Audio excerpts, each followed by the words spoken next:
Bonjour à tous. Passionné par la découverte d'histoires inspirantes sur la vie de personnes qui ont marqué l'histoire et la société. Bienvenue dans la vidéo d'aujourd'hui, où nous vous présentons le parcours de Fabien Roussel, un éminent homme politique français qui a consacré sa vie à la défense des droits des travailleurs et des valeurs communistes. De son enfance dans une famille de Béthune, riche d'une longue tradition de lutte, à sa prise de fonction à la tête du Parti communiste français, Fabien Roussel est non seulement un symbole de persévérance, mais aussi un homme profondément touché par la douleur et nourrissant de grands rêves. Si cette histoire vous passionne, n'oubliez pas d'activer la cloche de notification et de vous abonner à la chaîne pour ne rien manquer d'autres aventures émouvantes. C'est parti. Fabien Roussel est né le 16 avril 1969 à Béthune, une ville industrielle du Pas-de-Calais, dans le nord de la France, où la vie a toujours été liée aux usines et aux luttes ouvrières. Fils de Daniel Roussel, journaliste à l'Humanité, journal officiel du Parti communiste français, et d'une mère employée de banque, Fabien a grandi dans une famille imprégnée de lutte politique. Prénommé Colonel Fabien, figure légendaire de la résistance communiste à Paris, il était destiné à une carrière politique dès son plus jeune âge. Sa famille, recomposée, comptait 5 enfants, et sa grand-mère, institutrice, a joué un rôle essentiel dans le développement de sa conscience sociale et de sa compassion. L'enfance de Fabien n'a pas toujours été facile. À 14 ans, il a suivi son père au Vietnam, où il a travaillé comme reporter pour l'Humanité, couvrant l'Asie du Sud-Est. 2 années passées à l'étranger, dans le contexte de l'après-guerre du Vietnam, lui ont laissé de profonds souvenirs de pauvreté, d'injustice et de résilience de l'esprit humain. De retour en France, il a fréquenté le lycée de Champigny-sur-Marne, en banlieue parisienne, où il a commencé à s'engager politiquement dès son plus jeune âge. Il rejoint le mouvement des jeunesses communistes français à 16 ans, participant aux campagnes contre l'apartheid en Afrique du Sud et exigeant la libération de Nelson Mandela. Ces années forgent en lui une volonté de fer, mais le confrontent aussi à ses premières difficultés, notamment son arrestation par la police lors d'une manifestation pour s'être trop approché de bâtiments gouvernementaux. L'une des plus grandes souffrances de Fabien fut la perte d'un membre de sa famille. Son grand-père, réfugié espagnol, décéda après avoir été interné au camp de concentration du Vernet pendant la Seconde Guerre mondiale. L'histoire de son grand-père, combattant antifasciste, devint une source d'inspiration, mais aussi une profonde douleur pour Fabien, qui réalisa que les valeurs pour lesquelles sa famille s'était battue avaient été payées de sang et de larmes. Cette douleur devint encore plus intense lorsqu'en 2014, on diagnostiqua à sa fille de 9 ans un cancer, une forme rare de lymphome de Burkitt. Cette période fut un véritable défi pour Fabien, car il dut assister à des séances de chimiothérapie douloureuses. Durant les longues nuits passées à son chevet, il pleurait à maintes reprises, se sentant impuissant face à cette terrible maladie. Heureusement, après de nombreux mois de traitement, elle surmonta la maladie, mais le souvenir de ces jours reste une cicatrice incurable dans le cœur de Fabien. Une autre souffrance de sa vie fut le sentiment d'isolement dans la politique française, où le Parti communiste était souvent perçu comme une force arriérée ou déconnectée de la réalité. Jeune communiste, Fabien essuya souvent de vives critiques, allant du traitement de rêveur irréaliste à l'accusation de vouloir raviver une idéologie dépassée. Ces critiques ne s'adressaient pas seulement à lui, mais aussi à sa famille et à ses camarades, le laissant seul dans son combat. Cependant, ces épreuves forgèrent en lui une volonté d'acier, déterminé à prouver que les valeurs communistes, justice, solidarité et humanité, avaient encore leur place dans la société moderne. La carrière de Fabien Roussel est une histoire de persévérance, de passion et d'engagement indéfectible pour la défense des droits des travailleurs. Il a débuté sa carrière politique très tôt, en rejoignant le mouvement des jeunesses communistes en 1985. Ses premières années ont été marquées par des manifestations majeures, du projet de loi Devaquet sur la formation universitaire aux campagnes pour la justice en Afrique du Sud. En 1997, à 28 ans, il est devenu conseiller en communication de Michel de Messine, alors secrétaire d'État au tourisme sous le premier ministre Lionel Jospin. Ce rôle lui a ouvert les yeux sur la politique de haut niveau, mais l'a également soumis à une pression immense, car il devait concilier les idéaux communistes avec les réalités politiques d'un gouvernement de coalition. Fabien a ensuite travaillé pour les députés communistes Alain Bocquet et Jean-Jacques Candelier, devenant assistant parlementaire dans le Nord. Ces années lui ont non seulement permis d'acquérir de l'expérience, mais aussi de se rapprocher de la communauté ouvrière du nord de la France, où des secteurs comme le ferroviaire et l'exploitation minière étaient en crise. En 2014, il est élu conseiller municipal de Saint-Amand-les-Eaux, chargé de la culture et des événements festifs. Ce rôle, bien que modeste, lui permet de tisser des liens forts avec la population locale, qu'il a toujours considérée comme la principale source de motivation de sa carrière. Le point culminant de la carrière de Fabien a lieu en 2017, lorsqu'il est élu député de la 20e circonscription du Nord, succédant à son mentor, Alain Bocquet. Avec 63,88% des voix au second tour, il bat le candidat du Front national, une victoire importante dans une région divisée par les enjeux économiques et sociaux.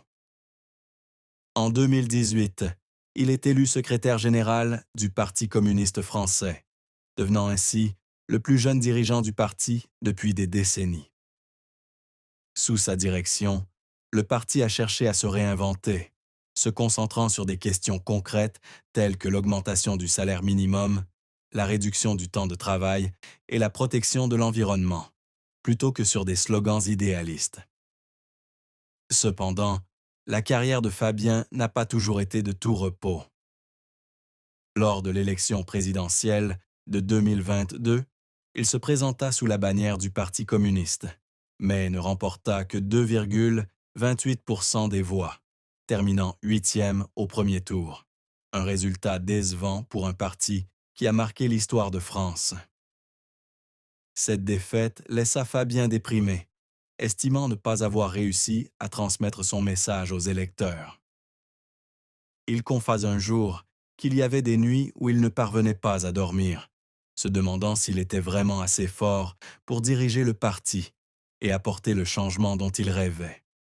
Les larmes qu'il essuya silencieusement à ces moments témoignaient de l'énorme pression qu'il subissait, non seulement de la part des attentes de ses camarades, mais aussi de la sienne.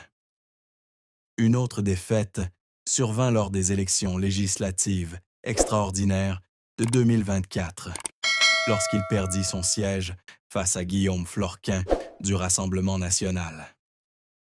La 20e circonscription du Nord, détenue par le Parti communiste depuis plus de 6 décennies, revint à ses adversaires. Fabien a accusé la coalition du nouveau Front populaire, et notamment son association avec la France insoumise, d'avoir aliéné les électeurs des zones rurales. Il a déclaré publiquement que s'il avait l'occasion de se représenter, il ne rejoindrait pas la coalition. Cette défaite a non seulement été un choc politique, mais lui a également valu de vives critiques, tant à l'intérieur qu'à l'extérieur du parti, ce qui l'a fait pleurer à plusieurs reprises, se sentant impuissant face au changement. Pourtant, Fabien n'a jamais baissé les bras. Il a continué à se battre pour des politiques progressistes, comme la proposition de relever le salaire minimum à 1 500 € par mois après impôt, de réduire la durée hebdomadaire du travail à 32 heures et d'abaisser l'âge de la retraite à 60 ans. Il a également suscité la controverse en soutenant l'énergie nucléaire et en défendant la culture de la chasse, des points de vue qui divergeaient de ceux de nombreux autres politiciens de gauche. Ses efforts, bien que pas toujours bien accueillis, ont démontré son acharnement à trouver une nouvelle voie pour le Parti communiste français. Fabien Roussel vit avec sa compagne, Dorothée, une fonctionnaire de rang inférieur qui le soutient dans sa carrière politique et partage ses idéaux de défense des droits des personnes à faible revenu. Bien que non mariés officiellement, Fabien et Dorothée sont ensemble depuis de nombreuses années et ont fondé une famille unie avec 5 enfants.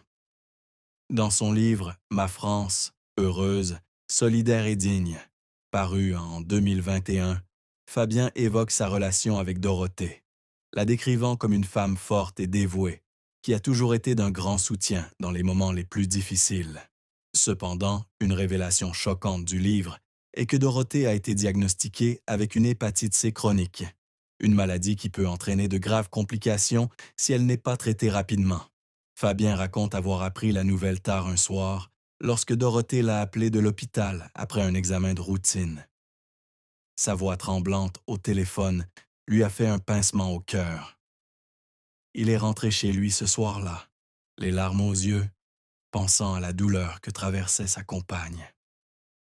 Il écrit que ce moment fut l'un des rares où il se sentit complètement impuissant, incapable de protéger la femme qu'il aimait le plus.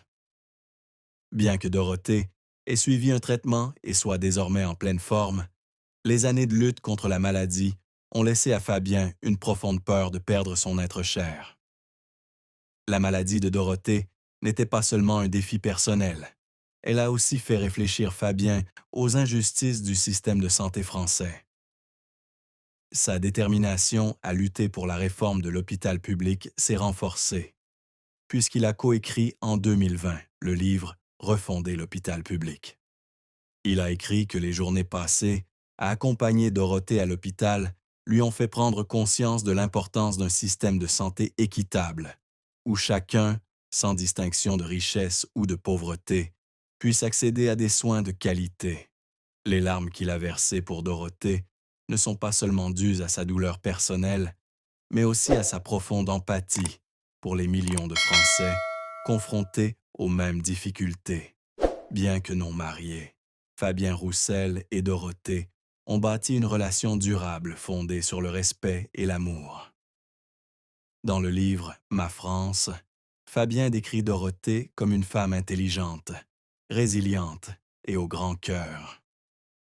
Elle était non seulement sa compagne de vie, mais aussi sa camarade, le soutenant toujours dans ses décisions politiques difficiles et partageant ses idéaux pour une société plus juste. Il raconte que Dorothée lui a un jour confié, lors d'une conversation, qu'elle était fière de le voir se battre pour les travailleurs, mais qu'elle craignait également qu'il ne sacrifie trop sa santé et son temps libre à sa carrière. Cette déclaration a fait pleurer Fabien à plusieurs reprises lorsqu'il a réalisé que ses efforts se faisaient parfois au détriment de ses proches. Fabien a confié qu'ils avaient discuté de mariage avec Dorothée, mais qu'ils étaient tous deux d'accord pour dire que le mariage n'était pas le plus important dans leur relation.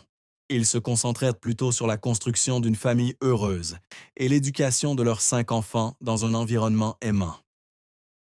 Il a cependant admis que leur relation comportait des zones d'ombre, notamment la pression liée à sa carrière politique. Les voyages d'affaires incessants, les réunions nocturnes et les débats houleux au Parlement lui laissaient peu de temps à consacrer à Dorothée et à ses enfants. Il a écrit un jour qu'il y avait des moments où il se sentait coupable de ne pas être présent lors d'événements familiaux importants, comme les anniversaires des enfants ou ceux de Dorothée. Cependant, Fabien et Dorothée ont appris à surmonter ces difficultés en étant honnêtes l'un envers l'autre. Dorothée lui a confié un jour qu'elle ne souhaitait pas qu'il renonce à ses idéaux, mais qu'elle espérait qu'il parvienne à trouver un équilibre entre travail et famille. C'est ce qui a motivé Fabien à s'efforcer de passer plus de temps avec ses proches, même si ce n'était pas toujours facile.